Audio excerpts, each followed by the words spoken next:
और एक bonus advice दूँ तो पहला पानी का वेट कर दिया, मतलब स्पेशली जो ऑटोनोमस नर्वस सिस्टम अपना उसने एक्टिवेट कर दिया, जिसके कारण से क्या हुआ, जो सबसे जरूरी पॉइंट आ रही इसने बहुत ध्यान से सुनी अपन कोल्ड वाटर बाथ अवॉइड करनी चाहिए। और एक इसका एक्स्ट्रा बेनिफिट हो रहा है कि मान ले जो से लोग ज़्यादा मोटे अच्छी बात लेनी चाहिए सबसे मेन चीज़। सो टाइमिंग तो सबसे परफेक्ट टाइमिंग आयुर्वेद के हिसाब से भी। हेलो राम राम भाई सारे ने तो स्वागत है भाई सबका अपने यूट्यूब चैनल में। हालांकि मैं पहले एक यूट्यूब चैनल बना चुका जिसके ऊपर मैं साइकिलिंग के बारे में कंटेंट डालना चाह रहा था, लेकिन unfortunately due to some reasons वो चैनल बंद करना पड़ा था। लेकिन मेरे पास फ्री टाइम है तो मैंने सोचा कि चलो दोबारा शुरू करा।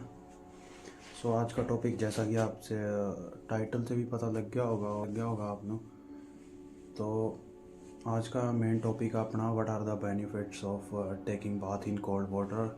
एंड मैं ऑल्सो वो भी बता दूँगा साथ में कि किस किस कंडीशंस में, मतलब एक्सेप्शंस की अगर आपने यो बीमारियाँ हैं, मतलब आपकी करंट जो हेल्थ स्टेटस है उस पर डिपेंड करेगा कि आपने हॉट बाथ लेनी चाहिए रेगुलर बेसिस पर, क्या कोल्ड लेनी चाहिए।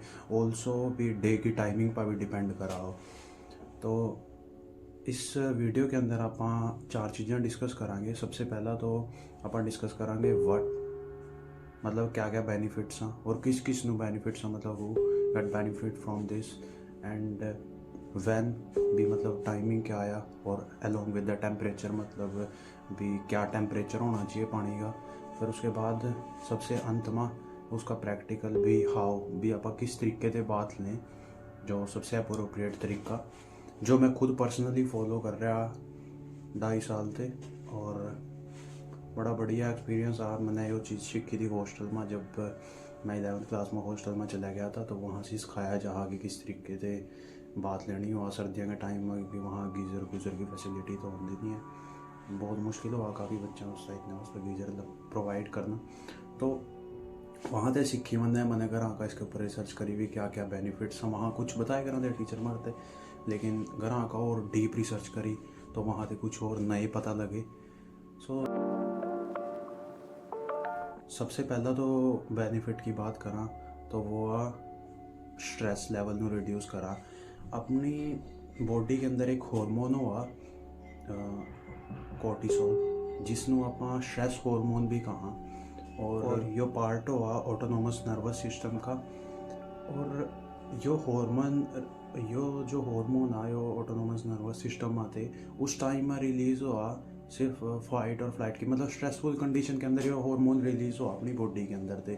लेकिन इब कोल्ड वाटर बाथ का और इसका क्या कनेक्शन है। सो जब भी आप कोल्ड वाटर बाथ ले हैं ना, तो ये ब्लड के अंदर कोर्टिसोल का लेवल रिड्यूस कर दिया, जिसके कारण से जो स्ट्रेस के पेशेंट हो वहाँ, मतलब नॉर्मल कंडीशन में भी, फॉर एग्जांपल मैं एग्जांपल लूँ स्टूडेंट्स का, जिस तरह एग्ज़ाम के टाइम में बहुत प्रेशर हुआ, तो अगर मैं कोल्ड वाटर बाथ ले, मतलब अगर रेगुलर बेसिस पर भी ले, तो वो हेल्प करागी रिड्यूस अपना स्ट्रेस कम करने में हेल्प करागा। और दूसरा जो इसका बेनिफिट है स्ट्रेस की कंडीशन में, यो डोपामिन का लेवल इंक्रीज करा। डोपामिन क्या है? डोपामिन एक हैप्पी हार्मोन है जिसका काम क्या हुआ भी आदमी को प्लेजर की सेंसेशन देनी, और बहुत बढ़िया चीज़ है डोपामिन। और यो नियर अराउंड 250 टाइम्स इंक्रीज कर दिया ब्लड के अंदर डोपामिन का level after taking cold water bath. And पापा बढ़ा दूसरे बेनिफिट की ओर, जो है इसका इम्यूनिटी के ऊपर, मतलब जैसे समय के साथ साथ इम्यूनिटी डिक्रीज होती रहा ह्यूमन बॉडी की, यो क्या करा, यो हेल्प करा उस इम्यूनिटी को मेंटेन करने का, और साथ में यो इंक्रीज भी करा इम्यूनिटी किस तरीके से। मान ले नॉर्मल कंडीशन में अगर आदमी गर्म पानी से बात ले रहा है, तो जहाँ तक है उसकी इम्यूनिटी पर कोई फ़र्क नहीं पड़ा, हालांकि वो कम और घर आ गई। लेकिन कोल्ड वाटर बात क्या करा है, रेजिस्टेंट बनावा अपनी बॉडी ने बाहर की एटमोसफेरिक कंडीशन से। कोई सर्दियों में भी ठंडे पानी के ना रहा, तो ओबियसली उसकी जो बॉडी है वो उसके अडेप्ट हो जाएगी ठंडे पानी के और ईजीली टॉलरेट कर पावागी कोल्ड वेदर में भी, जिसके कारण ये रेजिस्टेंस बढ़ावागा अपनी बॉडी में। और हालांकि स्टडी भी हुई सी 2009 जिसके अंदर ये प्रूव होया था कि जो आदमी कोल्ड वाटर बाथ ले रहा ऑन द रेगुलर बेसिस, मतलब हफ्ते में 2 से 3 आना ठंडे पानी के नहा रहा हो, तो वो कंपैरेटिवली कम बीमार पड़ रहा है as compare to a person जो सा मान ले सिर्फ गर्म पानी में ही नहा रहा सारा दिन। हाँ, तो इसका तीसरा बेनिफिट क्या आया, जो आदमी ने एनर्जी प्रोवाइड करा, फोकस इंक्रीज़ करा और इसकी वर्क एफिशिएंसी इंक्रीज़ करा। जो एंड प्रोडक्ट है इसका मतलब किस तरीके से करा है, जब आप ठंडे पानी में नहावा तो अपनी सारी बॉडी ने एक्टिवेट कर दिया, मतलब स्पेशली जो ऑटोनोमस नर्वस सिस्टम अपना उसने एक्टिवेट कर दिया, जिसके कारण से क्या हुआ अपनी पूरी बॉडी एनर्जेटिक हुआ। और पूरी बॉडी अगर एनर्जेटिक होगी तो वो फोकस इंक्रीज़ करागी। लेकिन इससे बिल्कुल उल्टा हुआ गर्म पानी के केस में। अगर नॉर्मली आप कम मान ले लेथार्जिक सा फील कर रहे हैं और अगर आपने हॉट वाटर बाथ ले ली तो वो आपकी एफिशिएंसी बढ़ावागा नहीं, आपको फ्रेश नहीं फील होने का, आपको बल्कि एनर्जी लो फील होगी, मतलब वो कामनेस की उसमें सिचुएशन में डाला। हालांकि इसके कुछ बेनिफिट भी हैं जो मैं अंत में बताऊंगा जब आप हॉट वाटर बाथ की बात करेंगे कि अपन गर्म पानी के नहाना चाहिए ना नहाना चाहिए, उसके बेनिफिट्स क्या हैं उसके अंदर अच्छे से एक्सप्लेन करूंगा मैं भी क्या कारण है किस टाइम पर लेनी चाहिए। और फोर्थ पॉइंट है कि ब्लड सर्कुलेशन में इंक्रीज करायो। इसके गेल 2 और पॉइंट एसोसिएटेड हैं।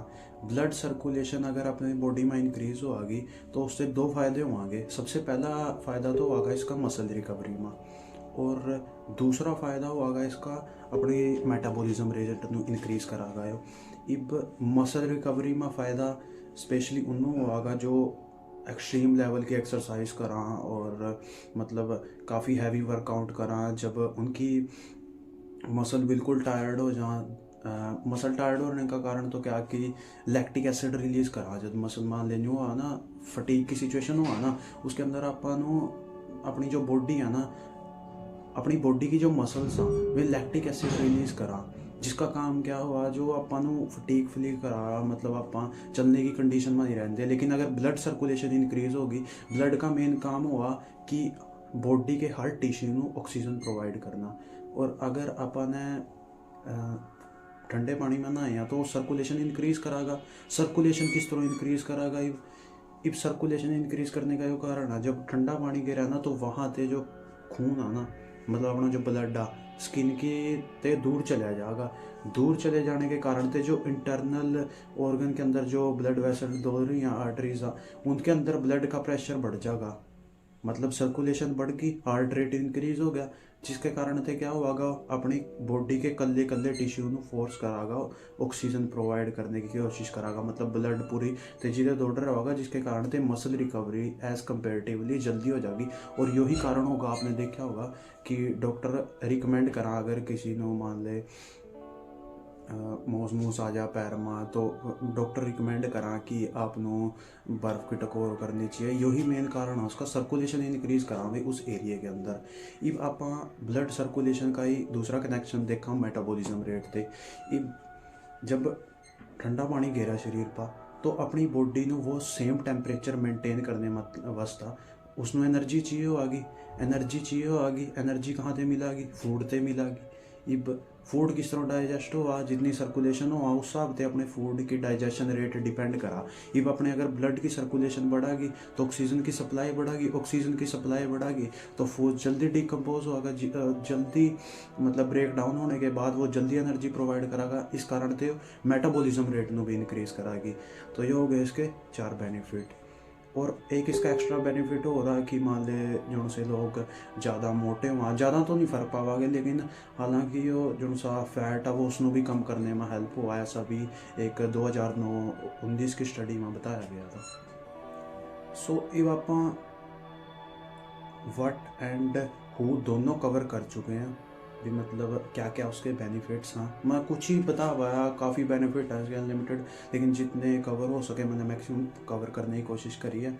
और अपन ने एग्जाम्पल के साथ बता भी दिया कि हाँ कौन कौन नू किस किस सिचुएशन में कहाँ कहाँ उसनू हेल्प कर रहा है जो कोल्ड वाटर बात था।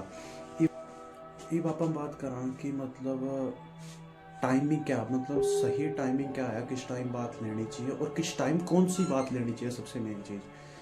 सो टाइमिंग तो सबसे परफेक्ट टाइमिंग आयुर्वेद के हिसाब से भी मॉर्निंग बताई गई है। और इंडिया के अंदर तो स्पेशली मतलब नहाने ਨੂੰ एक स्पिरिचुअलिटी से भी कनेक्ट करा जहाँ कि सुबह नहाओ, गॉड की पूजा करो, और जहाँ भी मंदिर गुरुद्वारे मस्जिद जहाँ भी कोई जाता हो, टाइमिंग प्रॉपर सबसे सही टाइमिंग मॉर्निंग की है। और वो भी खाना खाने से पहले की। इब खाना खाने के बाद भी कभी भी नहीं नहाना चाहिए, और स्पेशली ठंडे पानी में तो बिल्कुल भी नहीं नहाना चाहिए। इब इसका क्या कारण है, ਆਪਾਂ ने खाना खाया, खाने ਨੂੰ डाइजेस्ट करने वास्ते अपनी बॉडी हीट जनरेट करा, और ऊपर से ਆਪਾਂ ने ठंडा पानी गिर दिया, वो मेटाबॉलिज्म रेट ने कम कर देगा, जिसके कारण से डाइजेशन की प्रॉब्लम आवेगी बॉडी में। तो सबसे बेस्ट टाइमिंग है खाना खाने से पहला, ठीक है। लेकिन पैराडॉक्सिकली अगर मैं बात करूँ हॉट वाटर बात की, तो वो बेटर रहेगा अगर आदमी रात के टाइम में नहावा। कोई भी आदमी नो अगर मान ले हैबिट है वो रात के टाइम में, तो उसके वास्ते प्रेफरेबल है कि वो हॉट वाटर बात ले। इससे क्या होगा, इससे नींद ज़्यादा अच्छी आवेगी, मतलब वो रिलैक्स की स्टेट में करा अपनी बॉडी ने, जिससे अपन नींद बढ़िया आवेगी अगर आदमी गर्म पानी में रात के टाइम पर नहावेगा। और ये आप बात कर लिया टेम्परेचर की, तो according to Google search engine के हिसाब से और डिफरेंट स्टडीज़ के हिसाब से भी कि जो कोल्ड वाटर का ऑप्टिमम टेम्परेचर है वो आ near around 60 degree Fahrenheit and 15 degree Celsius. ये दो डाटा है, मतलब जिनका आदमी को याद रखना। इससे कम टेम्परेचर नहीं होना चाहिए, वो फ़ायदा देने की बजाय नुकसान भी कर सका। और इसनों मेजर करने वास्ते अगर आप चाहो तो थर्मामीटर ले सका। क्लिनिकल थर्मामीटर बिल्कुल नहीं यूज़ होता, पर इंडिया में ज़्यादा ज़रूरत है नहीं है इसकी, वैसे टाइम पैसे वेस्ट ही हैं। अगर कोई फॉरेन नेशन में वहाँ से पानी ज़्यादा ठंडा हुआ, टेम्परेचर में रेगुलेट करने वास्ते, उन्हें चेक करने वास्ते, और अगर कोई मान ले बीमार है तो वो ले सका कि हाँ मैं डिस्क्रिप्शन में लिंक प्रोवाइड कर दूँगा, आप वहाँ से बाय कर सकें। तो अब मैं आपसे एक और चीज़ बता दूँ, वो है कि अपन कौन कौन सी कंडीशंस हैं जिसके अंदर अपन कोल्ड वाटर बाथ अवॉइड करनी चाहिए। सो सबसे मेन तो जिसनों भी हार्ट की प्रॉब्लम और जिसनों स्लीप की प्रॉब्लम है, स्लीप की, तो वो जनरली अवॉइड कर सका कोल्ड वाटर बाथ में। उसके वास्ते मोस्ट प्रेफरेबल है कि वो हॉट वाटर बाथ ले, क्योंकि जहाँ तक वो हार्ट रेट इंक्रीज़ करा और तो ये उसके वास्ते डेंजरस प्रूव हो सका। और मोस्ट प्रेफरेबल किन वास्ते आया, सबसे ज़्यादा उन वास्ते जिन्हों कोई एलर्जी या रैशेस वगैरह, तो वो उनके वास्ते सबसे फेवरेबल है कि वो ठंडे पानी में ही ना हुआ, क्योंकि जो गर्म पानी है वो ड्राइनेस इंक्रीज़ करा अपनी बॉडी में, जिसके कारण से उसनों कोई बेनिफिट नहीं होने का कि अगर वो गर्म पानी में ना रहा। सो उसके वास्ते ज़्यादा फ़ायदेमंद है कि वो ठंडे पानी में ही ना हुआ।